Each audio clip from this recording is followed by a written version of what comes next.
Assalamualaikum warahmatullahi wabarakatuh. Jumpa lagi dengan channel Bismillah Sehat. Kali ini kami akan membahas sedikit tentang penyakit sinusitis. Sempatkan 3 atau 4 menit menonton video yang kami sajikan. Jangan di-skip ya, agar ilmu pengetahuan tentang penyakit yang kami sampaikan bermanfaat bagi Anda dan orang terdekat Anda. Jika mengalami hal seperti berikut. Sinusitis adalah peradangan pada dinding sinus yang merupakan rongga kecil berisi udara dan terletak pada struktur tulang wajah. Saat terinfeksi, rongga ini akan terisi lendir dan terjadi pembengkakan pada selaput lendir sehingga membuat sumbatan. Ada 2 jenis sinusitis, yaitu akut dan kronis lebih dari 12 minggu. Pengelompokan sinusitis sendiri berdasarkan durasi gejala yang muncul. Penyebab sinusitis yang paling sering dijumpai adalah akibat bakteri dan virus. Jika disebabkan oleh virus, sinusitis akan menjadi penyakit menular. Terdapat berbagai faktor yang meningkatkan risiko seseorang terkena sinusitis. Antara lain, adanya kelainan struktur atau bentuk dari saluran hidung, seperti polip hidung atau penyimpangan septum hidung. Masalah pernapasan yang disebabkan oleh sensitivitas terhadap obat-obatan jenis tertentu. Pengidap asma. Orang yang mengidap asma lebih rentan mengalami sinusitis kronis. Terpapar asap rokok secara berlebihan dan jangka waktu panjang. Gejala alergi yang muncul bagi sebagian orang. Beberapa kondisi yang dapat menyebabkan sinusitis meliputi flu atau disebut common cold, rinitis alergi, polip hidung, septum deviasi atau bengkoknya tulang hidung. Gejala yang disebabkan oleh alergi bagi sebagian orang. Berikut ini beberapa gejala yang umum terjadi ketika seseorang mengalami sinusitis. Nyeri wajah yang memburuk saat menunduk. Keluar cairan kental kuning kehijauan dari hidung atau belakang tenggorokan. Hidung mampet yang menyebabkan kesulitan bernapas.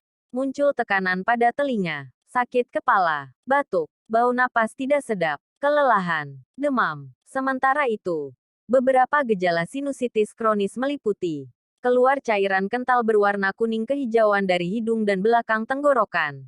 Hidung mampet, nyeri wajah, kesulitan menghirup, nyeri telinga, nyeri pada rahang atas dan gigi, batuk, nyeri tenggorokan, napas tak sedap, kelelahan, mual. Dokter akan melakukan pemeriksaan nyeri pada hidung dan wajah serta memeriksa bagian dalam hidung. Selain itu, metode lain untuk melakukan diagnosis terhadap sinusitis bisa juga dengan berbagai hal berikut ini. 1. Endoskopi hidung. Sebuah tabung tipis dan fleksibel endoskopi, dengan cahaya serat optik yang dimasukkan melalui hidung untuk melihat struktur dan kondisi dalam hidung. 2. Studi pencitraan. Penggunaan MRI atau CT scan bisa menunjukkan struktur sinus dan area hidung secara detail. Meski sebenarnya tidak direkomendasikan untuk sinusitis akut tanpa komplikasi, tetapi studi pencitraan ternyata membantu mengidentifikasi kelainan atau komplikasi yang dicurigai. 3. Kultur hidung dan sinus. Tes laboratorium umumnya tidak diperlukan untuk mendiagnosis sinusitis akut.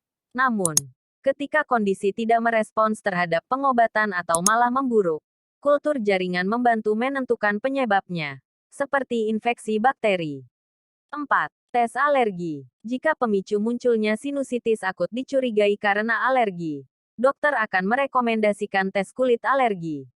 Tes kulit aman dan cepat serta membantu untuk menentukan alergen yang bertanggung jawab untuk flare-up hidung.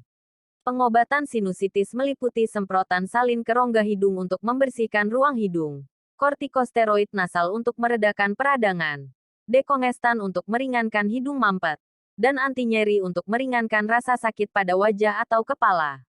Jika sinusitis bersifat berat, persisten dan juga progresif, diperlukan antibiotik sebagai tindak pengobatan yang harus dilakukan. Sinusitis bakterial yang ringan dapat sembuh tanpa antibiotik. Tata laksana non-medikamentosa meliputi istirahat, konsumsi cairan yang banyak, melembabkan rongga hidung. Tata laksana non-medikamentosa meliputi istirahat, konsumsi cairan yang banyak, melembabkan rongga hidung dengan cara menaruh handuk hangat ke wajah atau menghirup uap panas, dan tidur dengan beberapa bantal, sehingga kepala lebih tinggi dari tubuh dengan tujuan mempermudah pengosongan sinus. Pencegahan sinusitis cenderung sama dengan tata laksana non-medikamentosa.